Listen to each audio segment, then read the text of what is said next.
Morning, everybody. Can you hear me? Good, good. So happy to be with you this morning. Missed you guys, but it was the right thing to take the time and just be where I was. It was important. But happy to be back. So let's start with meditation. I think probably people are not making the time change yet. so we'll do it and enjoy. So we'll do the same practice we've been doing, the 4-part Om sound with the ah at the base of the sound, base of the spine, the oo in the heart center, and the with a vibration to it in the third eye, and then the silence as it expands above the head and then rains all around us in 360 degrees, comes down below the base of our spine, gathers and comes up again. And of course, this is a continuous process, and it happens in both directions. In case you discover that for yourself, it does happen in both directions. So we just use one as a reference point because it's a little bit too complicated to go two directions at once, and not really important. It's important to get into the feeling of the flow of the energy. That's the most important thing, that it actually moves and that we experience that movement. So we do it 9 times out loud and then 9 times in a whisper. And each time we do it, our attention goes more deeply inside. And we would say more deeply to the back of your body instead of the front, so that you're really connecting with your spinal column itself, which contains this energy in a way. It's a reference point for, and since our energy tends so much to be ahead of our body during our daily life, it's really good to bring it back into the very back of our being, so that we sense where our body is in space in general. And because we're so technologically oriented, we're losing that orientation of where our body is in space and therefore in time, because the two are really, really interrelated. And it's true that time doesn't really exist, but our perception of it in 3-dimensionality is important to maintain. And so just so that we can go back and forth in our awareness, we want to be really flexible. So that's 2. And then the third way that we do it is we say it silently inside ourselves and watch the energy rise. So that the first 2 ways, the spoken way, the sung way, and the whispered way, have a fair amount of emotional content in them, in that we're really, really working our intention and our commitment to our intention to feel in those 2 ways. And then we still hold our intention, but there's less emotion in it. It's just watching the energy. But it takes some intention to really be able to perceive this part of ourselves. And so we have to have some commitment to it with some intensity at the beginning. And then by the 4th time, we're watching the energy express the syllables itself. And so we're gradually merging our intention with the energy itself, so that there's no differentiation. So these are the 4 ways we'll do it. And of course, the last 2, there won't be any real separation, because we'll just be doing our inner work. So Sit up straight as you can. See if you can have a straight line from the base of your spine to the top of your head. And if you want to get the feeling of what this straight line really is, stand with your heels against a wall, your butt against the wall, and then move your shoulders and head so they're against the wall. And you'll have a whole new idea of what being straight is, because most of us are like this most of the time. And so all our energy is sort of collapsed in on itself. And what we want to do is open up and really have some space in our lungs, our shoulders back so that we're in a balanced place, and our head actually on top of our butt instead of out here. And so this involves a little bit of sensory reorganization, but it really helps giving us access to this whole, what begins as a physical mechanism. So having talked now for quite a while, let's go ahead and do it. So I'll do it once and then you join me beginning on the second time, and that will be counted as the first time. Oh.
Now in a whisper. Ah.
Now, holding your attention in the back of your body,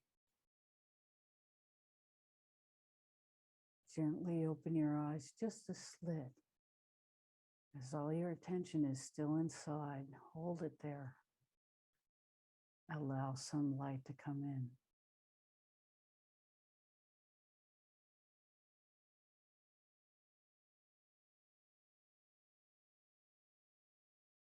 Holding your attention inside, allow your eyes to open just a little bit further.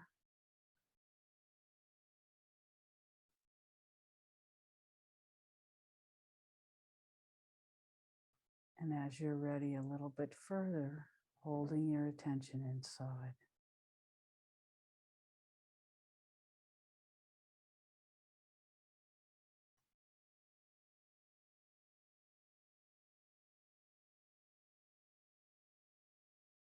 Become aware of the difference between how you felt when we started and where your attention and energy is now.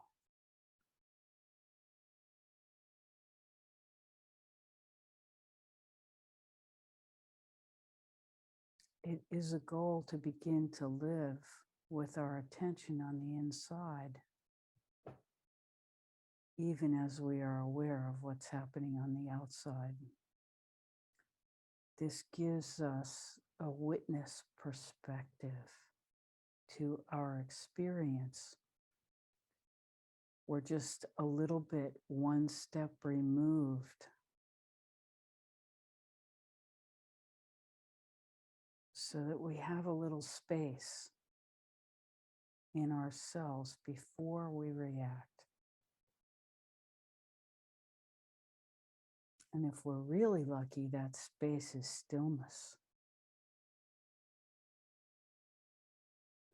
And with time and cultivation, we can live from that.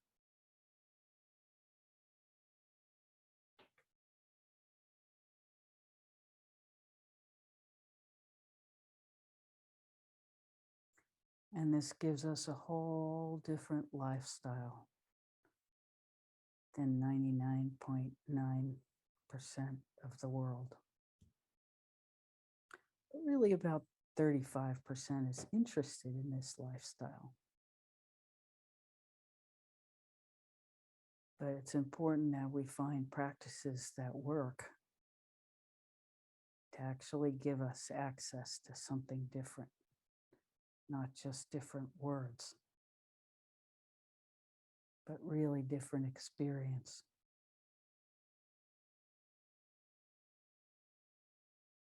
So we welcome your questions. We're so happy to be here with you.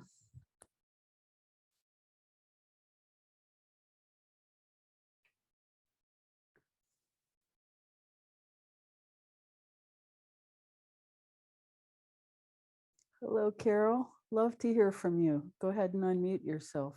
Can you hear me? Yes. Okay. Hi. It's good to have you back. Good to be back. Yeah. I can feel your energy kind of refreshed. Hope that's accurate. It is quite accurate. It was really a big time of change and integration. Well, I'm sure we'd love to hear about that too. But my question right now was just, I've been wondering, I've been doing this meditation every morning, and it's been really helpful to me.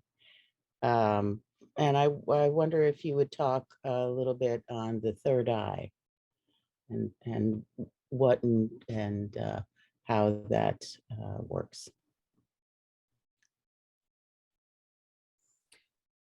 Well, each energy center has a physiological connection to our being, as well as a spiritual connection. So each one functions throughout the realms. And as we get more refined in our ability to experience stillness, the quality of each one of the energy centers, the quality of our access changes. So in the beginning, it's calming and harmonizing our physiology. And that's sort of the beginning and the middle and the end in a way, because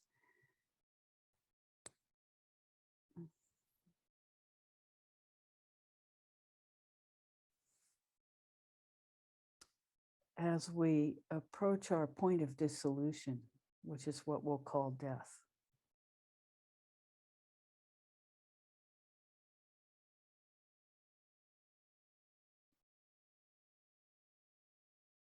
the harmonizing changes. It's still about harmonizing, but it's more about harmonizing with the all of the all that is than physiology. And this happens also as we make what we would call spiritual progress. So we'll use a different word, we'll use evolution, because progress and evolution are not the same, as we've recognized watching our human history evolve, that what we consider technological progress is often very double-edged, whereas inner evolutionary process, as far as we can see, is just for the good, the benefit of all. And so we'll talk about evolution differently from progress, because inner evolution is about becoming aligned with the all of the all that is. Whereas outer progress, we never know exactly where that's going. And the arrogance of our, cultures in proclaiming sovereignty over nature has gotten us currently in a lot of trouble. And so always the idea, both inner and outer, is harmony. And so the first level is physiological harmony, but that's also the last level. And then there's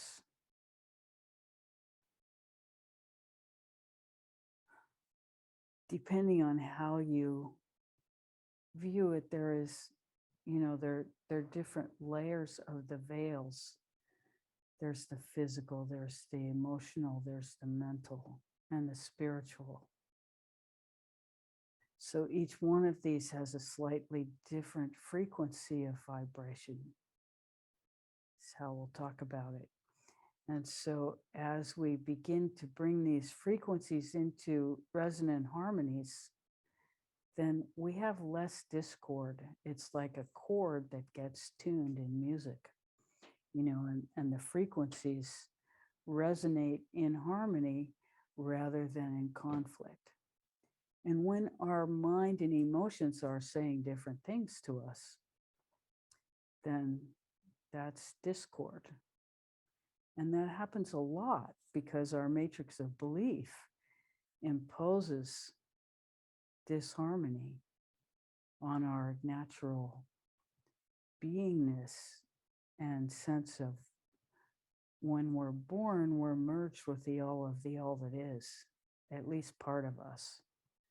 And we can almost remember that feeling of what we would now call dissolution. Just energetic beingness and the shadows around us of people as they began to come in and out of focus, and things as they began to. So we started from a point of harmonious being, even though it was disrupted by the trauma of our entry through the birth canal for most people, or just being yanked out of the womb if we We're born by cesarean section. So we'll say one thing about that, and that's just, having studied and practiced osteopathy for a long time, the birth canal birth is actually really beneficial because those contractions happen in a harmonious way, changing our breathing mechanism from something that breathes liquid to something that breathes air. And those contractions are getting us ready for the air breathing, and they're pushing out the liquid.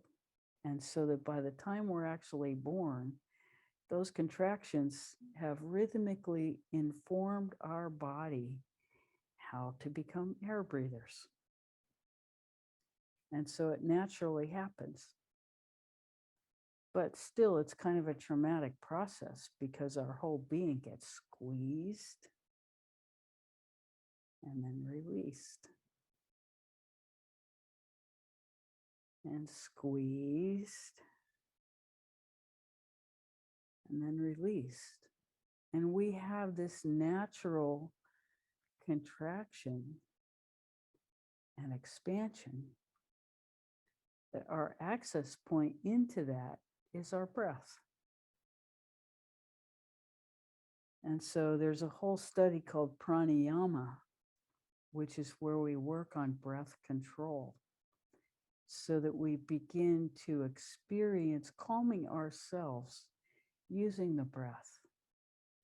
Because one of the most common problems for us is that our external stimulation that we're exposed to is so noisy throughout the dimensions. There's the physical noise. There's the different kinds of contraction and expansion that happen because of all the mechanics in our life, and then all the technology in our lives, and then, all the different kinds of electricity and radiation going through the air in our environment that we are seemingly unaware of, but that our mechanisms are subjected to. All of these have their own frequencies that interact with us, and they can create disturbances. So when we learn to harmonize our breath with our inner beingness, then we can begin to return to some control over our state. So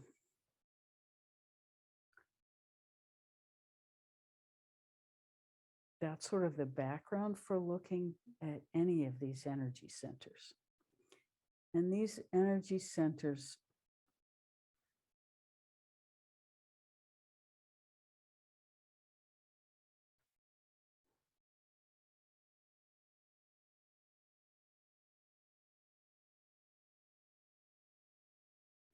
well, we would say the next thing to focus on, beyond just becoming aware that they're energy centers, is that each one of them, when it's in harmony within its different levels, actually turns in a clockwise direction. So there is the sense of a turning of a disc. Disc, is that the right word? For now, it's the right word. So you feel into the energy centers. There's the one at the base of the spine.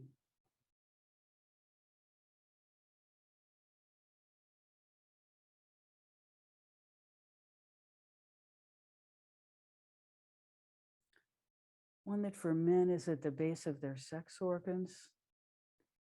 And for women, it's a broad energetic spectrum because our reproductive system is a lot bigger than just, a point in space in our bodies. And harmonizing that has several different components to it.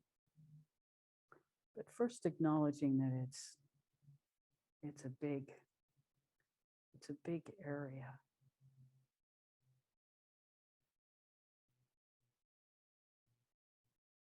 And in a way, it's two separate areas. One that has to do with sexual response and one that has to do with reproduction. And they're not the same. But they exist in our bodies throughout our lives. And they are, even though they're not the same, that it's important that they function with the same frequency. So that's a little extra work for us. And then there's an energetic center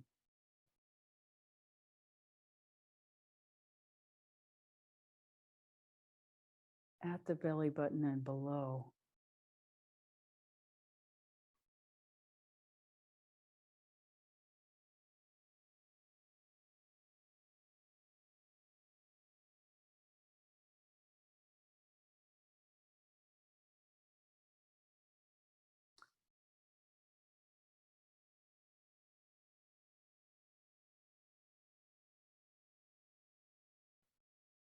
And then above that, depending on which system you're operating from, there's an energy center in the solar plexus.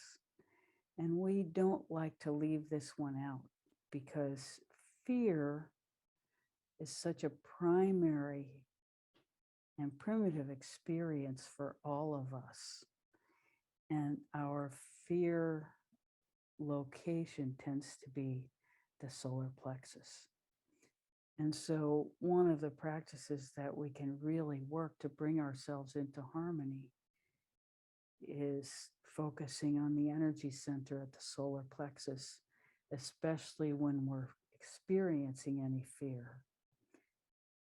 And fear, which we relate to as the acronym false evidence appearing real, is something that we have to work through often in our world as we face things like pandemic and war. And these things have to do with our lack of self-control, which has undermined the natural rhythms and harmony of our natural environment to the point where we have fouled our nest so completely that our survival is at issue.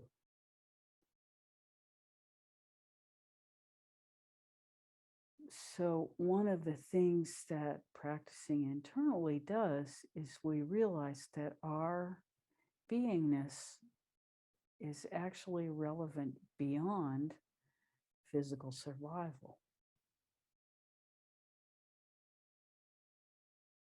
That physical survival is just one dimension of our awareness. That what we're working toward is a multi-dimensional awareness, which actually allows us to participate in the all of the all that is, rather than rather than being limited to three-dimensional reality. And so all of our matrix of belief has to do with maintaining ourselves in three-dimensional reality.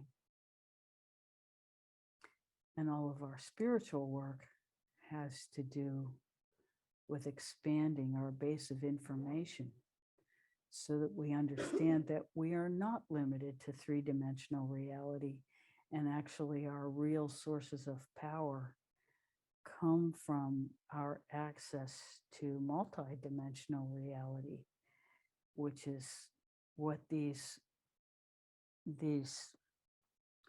energy centers are entry points into that multi-dimensional reality. And as we become balanced and harmonious in these energy centers, our capacity to expand our access to multidimensional reality expands. So above the solar plexus, we have the heart center. And the heart center is the beginning of multidimensional awareness.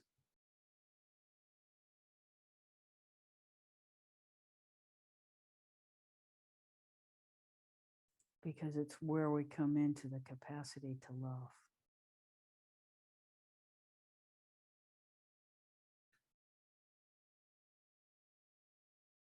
And love has become a very complicated word for a kind of simple openness, a simple expansion that we could call love, peace, joy, and gratitude. That all begins in the heart center.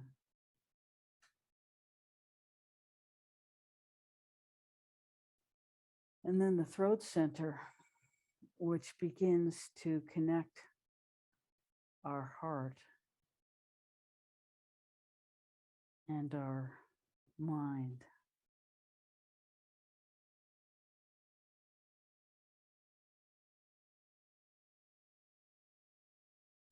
And we've been taught that our mind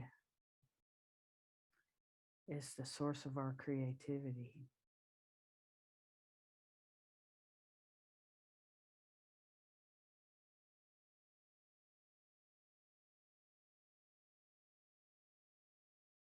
Really, our mind, for the most part, recognizes patterns. But when we can run our energy through our heart to our mind and back again, then we begin to have informed creativity with this merger.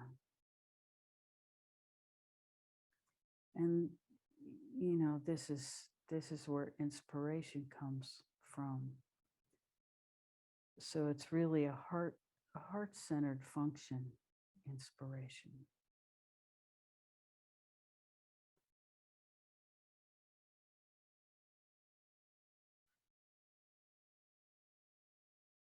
And also the heart center is not limited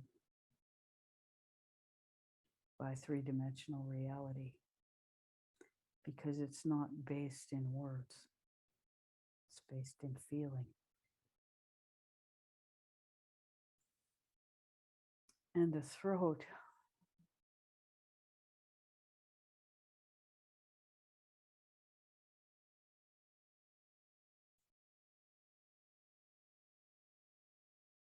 well, we could say it's the mediator between the two.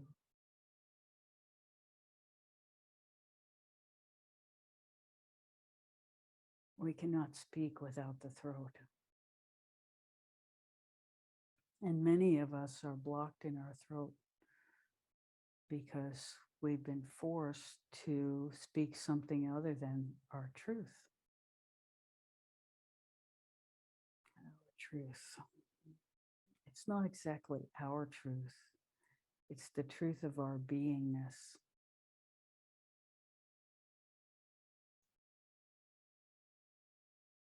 So because we tend to get blocked in this area, it means that our hearts and our minds are not communicating in a way that is to our personal benefit or to the benefit of the whole. So this is a large part of our work, is opening this throat center so that our hearts and minds can communicate and begin to work together so that we know why we're here and what it is that we're actually trying to accomplish. Because that's neither a solely heart experience or solely mind experience, but a union of the two. that makes us a whole person. So we don't really become a whole person till all of these energy centers come online. So there's the heart. And then we could say the third eye is the mind, except the third eye is again a transition point between mind and higher mind, which begins at the top of the head where there's a real opening, the 1,000-petaled lotus.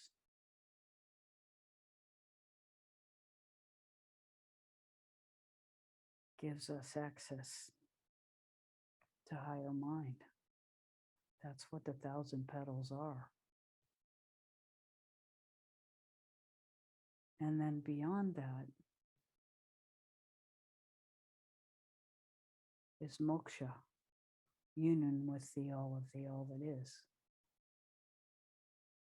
Now, in each of these energy centers, there is the potential for union with all that is, because each energy center has that connection also in its pure harmony.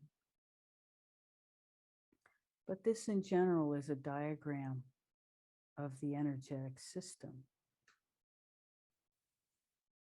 And then there's more to it. We are light beings, and part of this energetic system is in color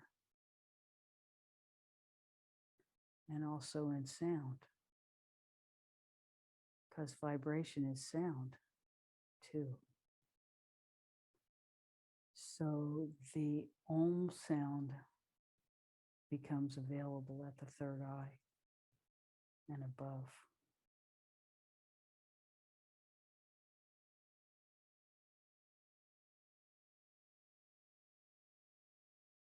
And tuning to that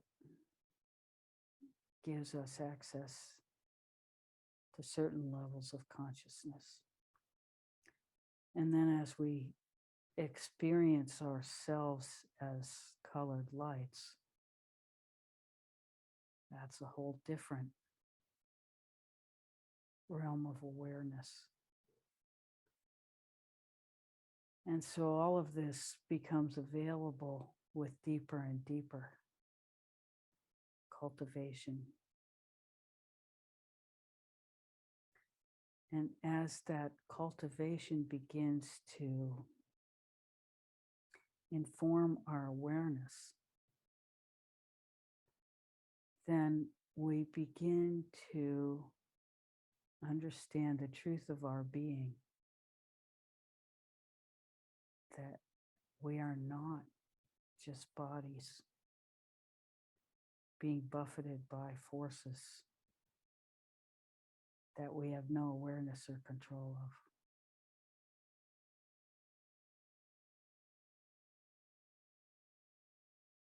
But you can see that all these dimensions of awareness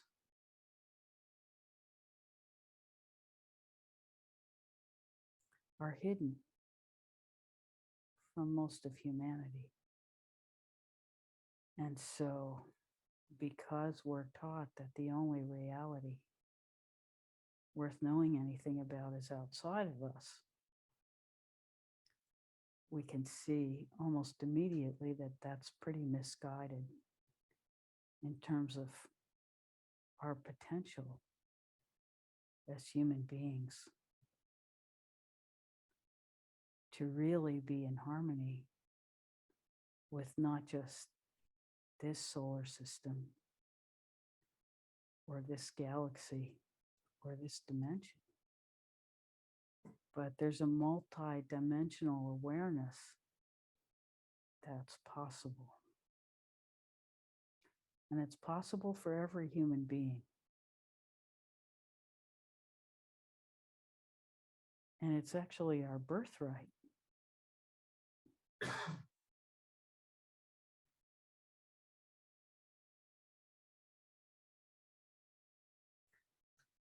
And just because the rest of the world doesn't know about it doesn't mean it doesn't exist.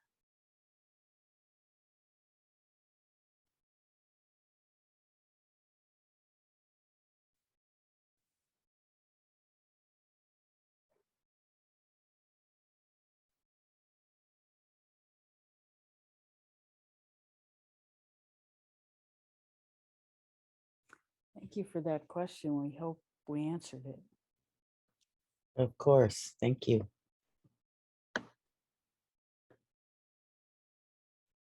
And I think a lot of the world does know about it. It's just not, it's not externally, grasped, Safe. certainly not in a big way. Yeah. Well, yeah, all of us have, those of us who are aware of it, we all have memories of being persecuted in former lives for this awareness. And so this is a lot of the reason why we have such problems with our throat chakra. You know, we've all been hanged and had our tongues cut out and all kinds of weird stuff done to us in the past to try to deny any existence of such realities. And, so we're a little bit hesitant to engage externally. So we agree with you. There is a mobilization of force in this awareness that's happening really throughout the earth. And, our media is about external reality. So our only communication is our own awareness as we feel this groundswell of access to deeper and deeper cultivation within ourselves, because humanity itself, in a very grassroots way, is saying this isn't working.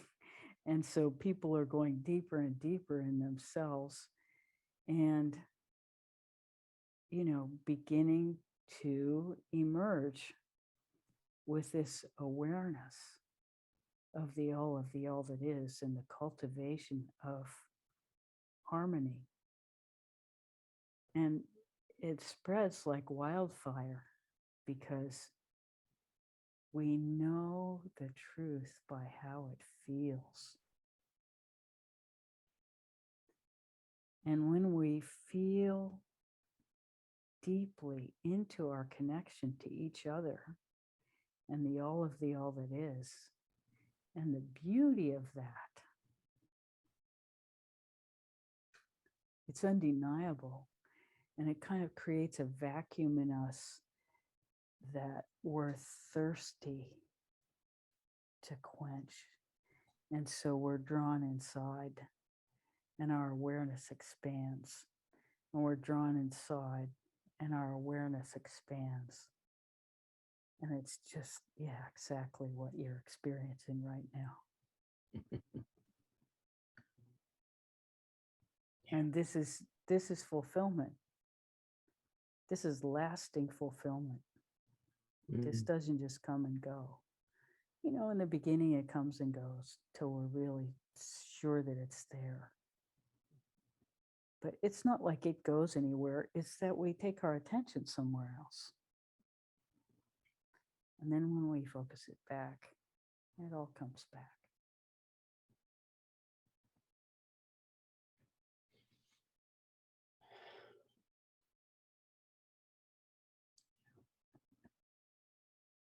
Thank you. You are so welcome. Thank you for being here.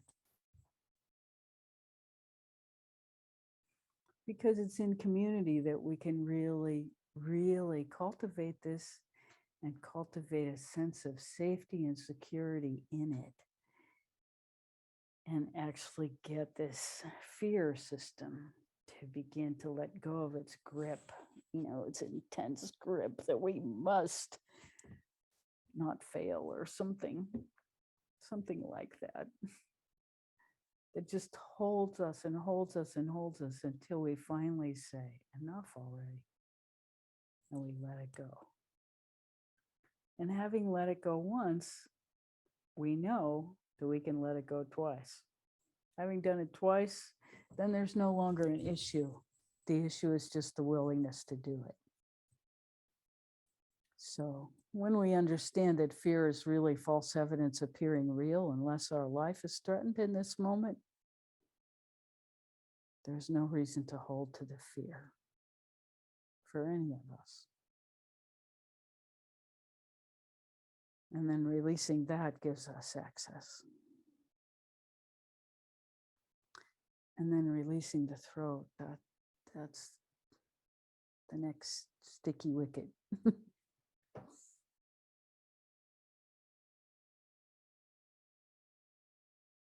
Yeah, most of the time I'd rather dance than talk. Of course, because that's your connection. Yeah. And we each have our place of connection that we've been drawn to really experience our own wholeness. For you, it's dance. For Rebecca, it's music. Well, you can't dance without music, really, even if you're just making it up in your head. Yeah. Yeah. And at the same time, you can't make music without dancing, even if you're just making it up in your head, because music is about rhythm. Rhythm is movement.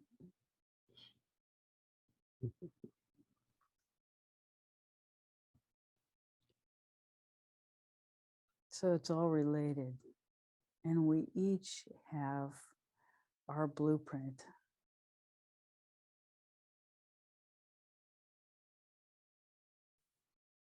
You know, Rebecca had a really interesting experience about a month ago. She went to a different astrologer just for a different perspective on her own astrological chart. And near the end of the reading, she said, well, you know, what is it that I have left to accomplish in this life? And the person reading the chart was so amazing. He said, somebody asked the Shankaracharya in India, who's like the head of all the yogic swamis. Somebody asked him that question. How do you get finished? How do you evolve the most in this life? And everybody thought that he would say meditation, yoga, spiritual practice, you know. It's not what he said. He said, do your dharma. Dharma is right action. Dharma is acting in harmony with your blueprint.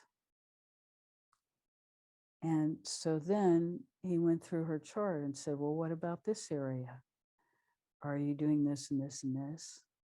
What about this area? Are you doing this and this and this? And just address the issues of Dharma. And it was very, very helpful.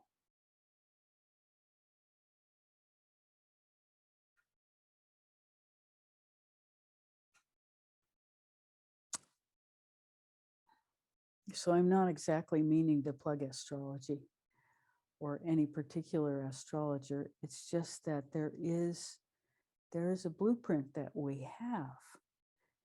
And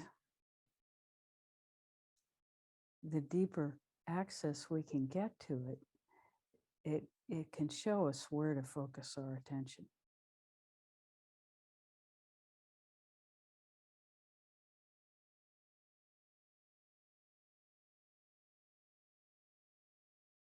And for each of us, it's different.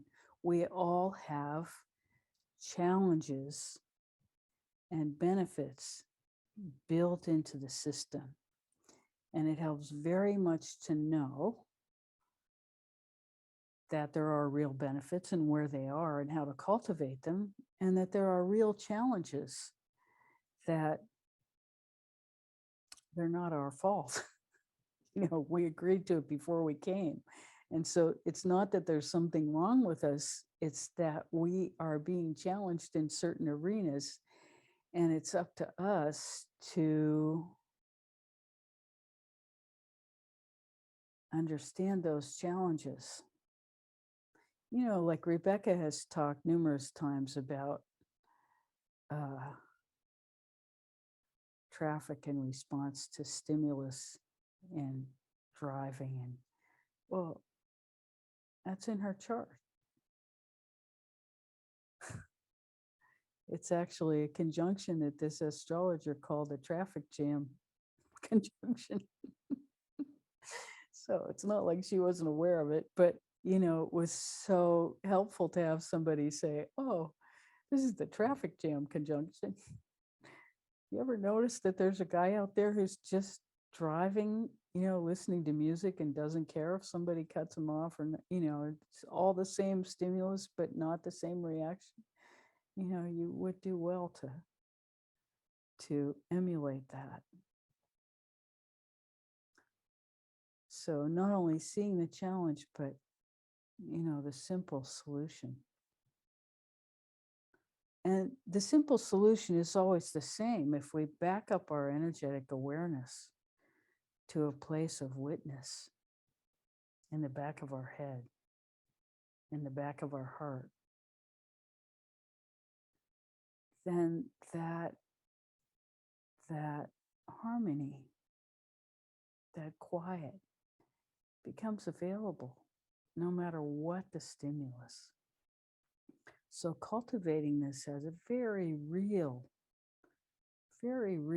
applicable places in our lives to help us meet the challenges that we face.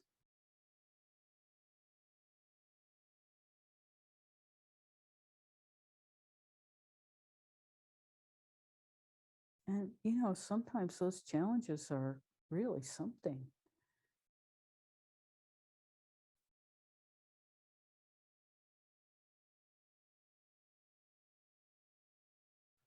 Sometimes we've really chosen very difficult lives for ourselves.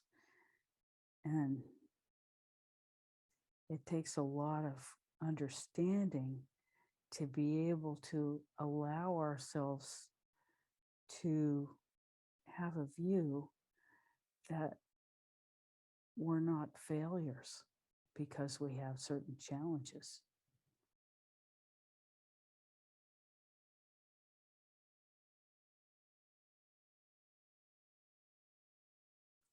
And our culture is so judgmental and so hierarchically arranged according to potential function in the outer world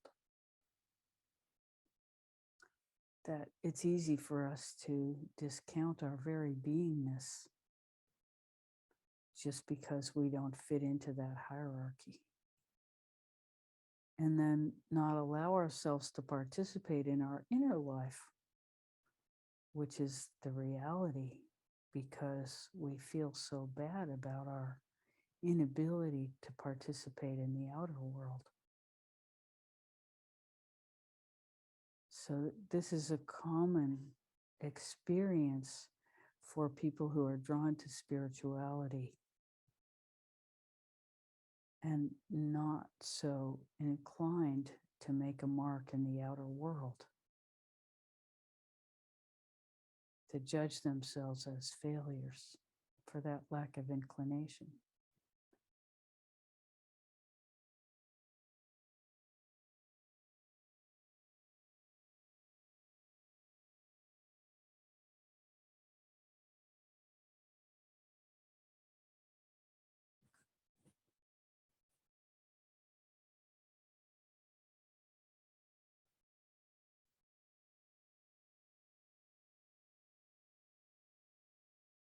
How may we serve further this morning?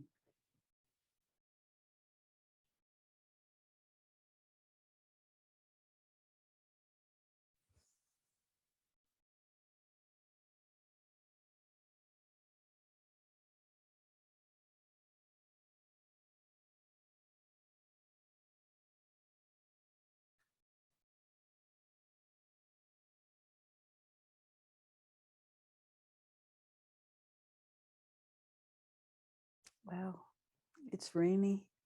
It's Portland, March, a little bit cold.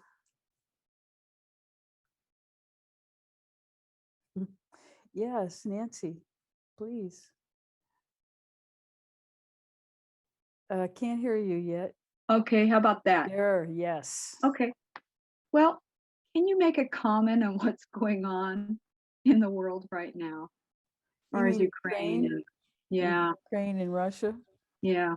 Wowie. Well, well, there's a madman in Russia who's got the, you know, got his hands on the controls. Not much more we can say about it.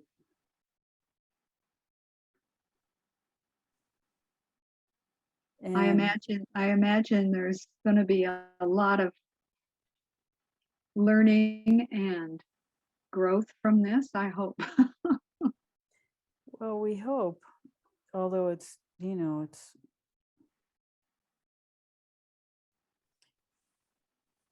it is interesting. There's a lot of people pointing out that if this was happening in a third world country where all the people were brown or black, we probably wouldn't be paying any attention at all. Wow. It's that these people look like us. Yeah. We got a Because, lot of evolving to do here. well, yes. This must be part So, of it, of course. yes. But it is an interesting observation that, these things happen a lot in Africa, Yeah. South America. And we don't pay attention at all. Mm.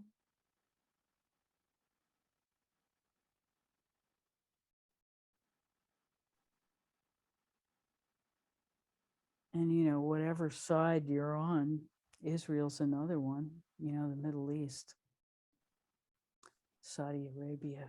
I mean, the, the politics of how we are manipulated to feel about given atrocities are important to recognize,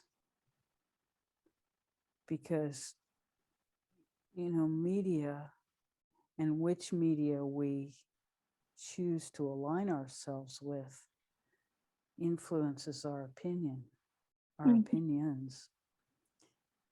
And the truth is always several steps deeper.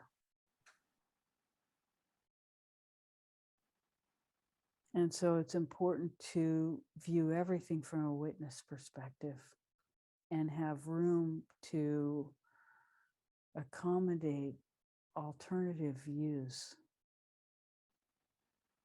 and deeper perspectives about what's really happening. And in the final analysis, the most powerful thing we can ever do in response to any of it is our own inner work. Because the more attuned we become to higher frequencies of reality, the more access we have to influencing the dimensions of reality that the people around us are living from. First of all, the dimensions of reality that we're living from. And then secondly, what's available to those around us. Because if we don't do it, who's going to? Yeah. And having recognized that, then the first step is always cultivating our own inner and making sure that we have the maximum available flow at any given moment to address any given situation and to, at least calm the people around us so that they're not living from a sense of failure in their own lives, a sense of lack of possibility, a sense of restriction and decreased flow, no matter what their life is showing them in a given moment.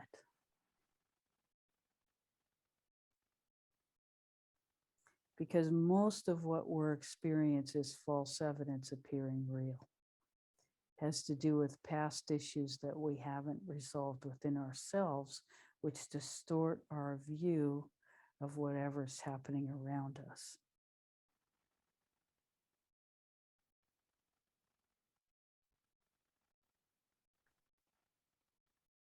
So many times we're being hard on somebody in our environment because of something one of our parents said when we were 5 that we haven't been able to process yet. That's true for all of us.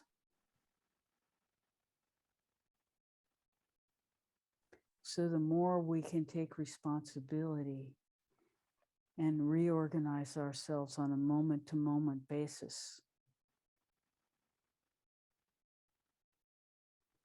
so that we are dissolving the false evidence appearing real and living from something higher and finer in ourselves between this moment and the next, and demonstrating that possibility for those around us,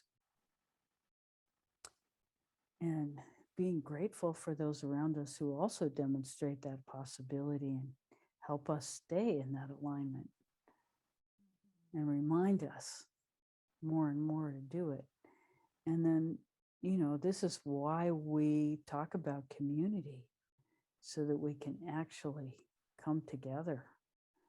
And the amazing thing is that we can do it on Zoom too. I mean, who would have thought that the energy can actually be felt regardless of location? Yeah, very true. Yes.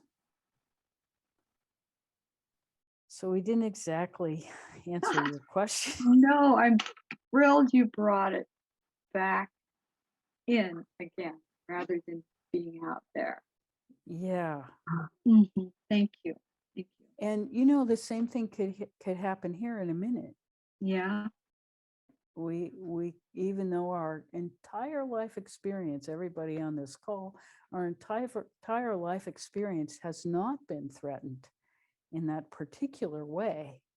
Oh, Our issues of survival always seem to be once or twice removed from our current circumstance, which is very helpful for us to evolve deeper and deeper. We're not worried about where our next meal is going to come from, or whether or not we're going to have a roof over our head at night. And that's what happens when we're thrown into these survival situations, is that survival becomes the issue. And then, spiritual practice is just a luxury. thank you. Unless we've cultivated it beyond survival, then we might have an opportunity to sustain it, even in the face of our death, Good point. especially in the face of our death.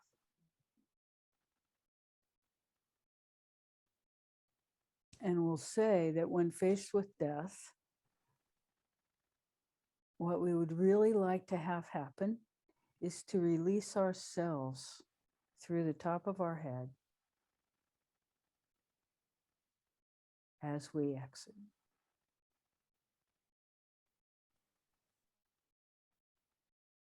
So that out breath just goes up. Done. I had an opportunity to, I was with my girlfriend and we were with her mother when she was dying. And gosh, I felt this beautiful release. And it just went through me. And it was powerful, and she couldn't feel that at all. um, Yeah. Well, it's because you've cultivated your inner you, and as a shock. well, there's so much beauty to it when it goes in this beautiful way, Yeah. just out the top and expanded. That's a person who's ready to go. Yeah. No resistance. And then it just, Yeah. Yeah. Yeah, the mother hung on for several days. She got ready. She was bending her knees.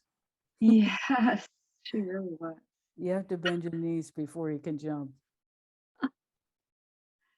Yes, so true. Yeah, you have to contract And before we, you can expand. right. Mm, And you know how grateful we are that she had the time to complete yeah, her process and really understand that releasing herself into infinity was the most beautiful and graceful way to go to the next level.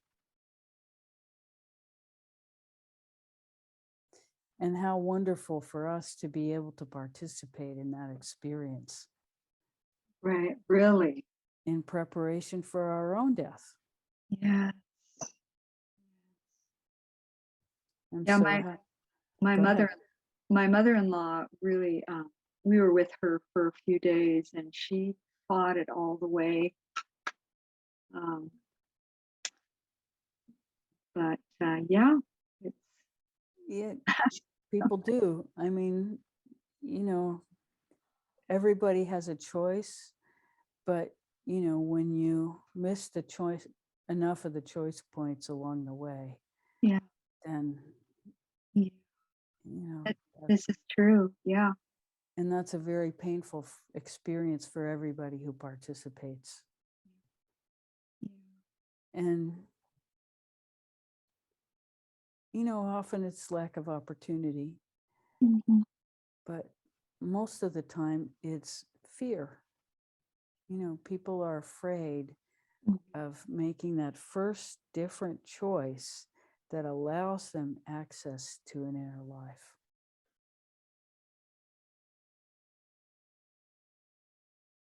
yeah.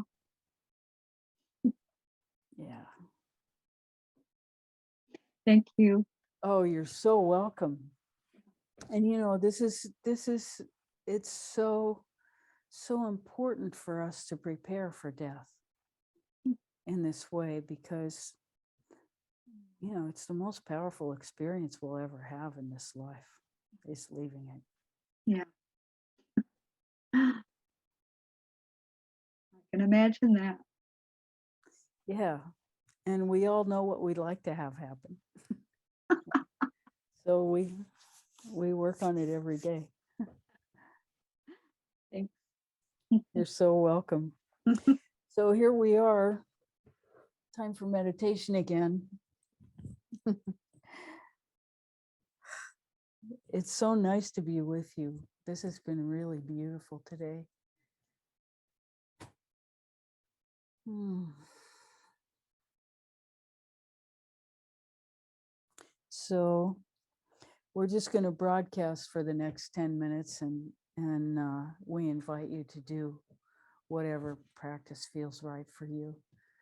So we'll be doing open eye and you can participate with your eyes open or closed. Your decision, your choice. Until next week. So happy to be with you. Thank you for coming.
Thank you so much for being here. It's really been a pleasure. We so love being with you. Bye for now.